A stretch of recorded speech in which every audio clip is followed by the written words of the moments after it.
Guys, so today I wanted to talk to you about a topic that I've gotten into on this channel before, but kind of come at it from a different angle this time. It's the topic of vibration, and I wanted to talk to you about keeping your vibration high in the midst of chaos or around negative people in a negative situation, because we all have it. And a lot of people are surprised how positive and I guess high vibration I am around my disability. And it actually reminds me of something that I saw today on, I think it was Twitter. Somebody had said something to me about how no parent would choose for their child to be disabled. First of all, spiritually speaking, yes, they do. You all choose pretty much most, if not all, of your life in, like, before you come here. So that's one thing. But maybe not. But you choose how you're going to react to it. This is a whole other topic, but it's no reason for abortion. I've already gotten into that on another video. But point being is parents do not necessarily let themselves get to that low vibe, scared place, which is where low vibration comes from mostly, which is fear. And to me, that is a form of mental and emotional paralysis. You know, as I always say, paralysis is mind, body, and spirit. It's not just something physical. So how do I keep a high vibration? A lot of it I was taught. A lot of it came naturally to me as a child because, you know, I've always lived with not giving myself a choice to be negative and live in that low vibe. You know, you're here for a reason. Life is meant to be enjoyed no matter what your obstacles are. So if you would have asked me back then, I really wouldn't have given you a thorough answer because I really didn't know. It just came naturally to me. So I think that's kind of why and we all go through the hard times in life, because we're supposed to be able to teach somebody else. And you want to have those thorough answers. And if anybody knows anything about my life, I lost my dad in 2009. My brother went through a very long and hard battle with addiction. He took his own life in 2015. Just in the last few months, I've had a lot of death in the family, and my spirituality definitely helps me keep a high vibe for that. But you know, you do have to allow yourself to be human and to grieve, otherwise you're going to keep it in, and then however long later you're going to wonder why you're in this shitty low vibe, and it's become natural. You don't even realize when you're being an asshole, when you're being angry, when you're lashing out. And that's your problem, not everybody else's. You know, there's certain people that you can be around, especially if you're an empath like me, and if they are low vibe, it can affect you.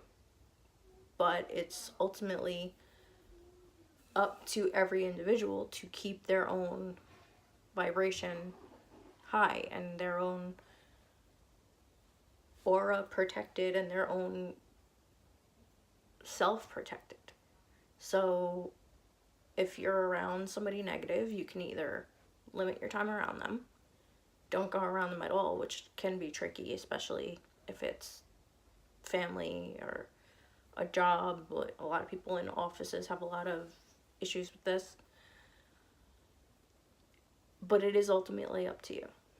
And one thing that I do pretty consistently this year, I've made a promise to myself because I wasn't consistent with it in the past, is meditation. Meditation, grounding, And I go back and forth with protecting because I kind of feel like sometimes if I do protecting after I'm already aggravated, like I have to do it immediately when I wake up if I'm gonna do it. Because if I don't and I'm already aggravated, that protection comes from a place of get away from me, get your energy away from me. And it's just, it's a low vibe in itself that I'm using for that protection. So it's counterproductive. Doesn't work.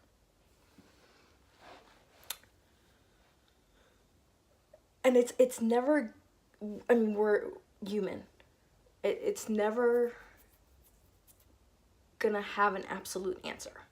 You know, like, you're never going to get a foolproof black and white answer from anybody. It's up to you, up to your patience tolerance, it's up to your situation. So you do have to do what feels best to you and what's right for you. And even I can't tell you that. I could if I worked one-on-one with you, and you're free as always to look in the description and, find me and talk to me. And, I'll set up an appointment, we'll figure it out. But it's up to you what you're willing to put up with and what you're willing to deal with.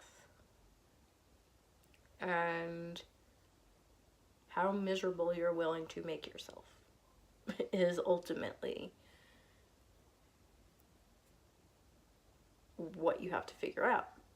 Do you want to be miserable or do you want to be happy? There's also, do you want to be right or do you want to be happy? There's, but you have to make the decision on your own, and you have to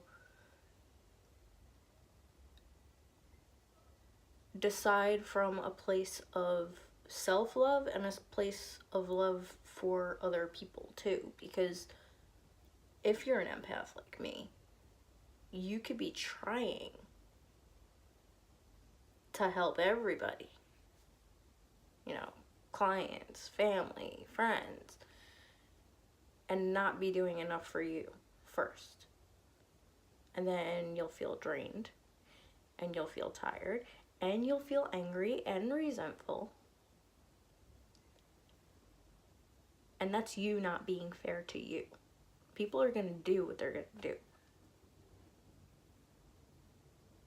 You have to keep your vibe high. And, for a while, I was doing cord cutting, which it really is only for people who you don't really want to talk to anymore. But what you can do for people that you do want in your life still is you can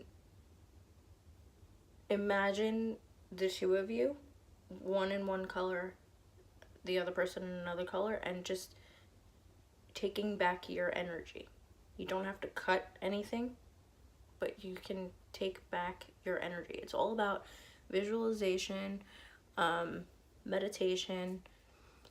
For me, this could be a whole other video, which I might actually do. Meditation is a lot like daydreaming. I might actually record that after this. But yeah, you can overcome a negative environment. You can overcome negative people. And you don't have to lose yourself or beat yourself up, because that's I think what a lot of the anger comes down to is you could be angry as hell at the other people, but you're really angry at yourself for putting up with it. So it is a spiritual journey is all about forgiveness, and you have to start with yourself. Forgive yourself for what you were doing to your own mind, body, and spirit by not having higher standards for how you're willing to be treated and how you're willing to treat yourself. That's what it comes down to. So that's all I really wanted to say. I didn't realize I went on so long. Like I said, if you want to work one-on-one with me on this, please feel free to reach out. Everything is in the description of how you can reach me. Subscribe to the channel if you're new here and haven't already, and I will talk to you guys later.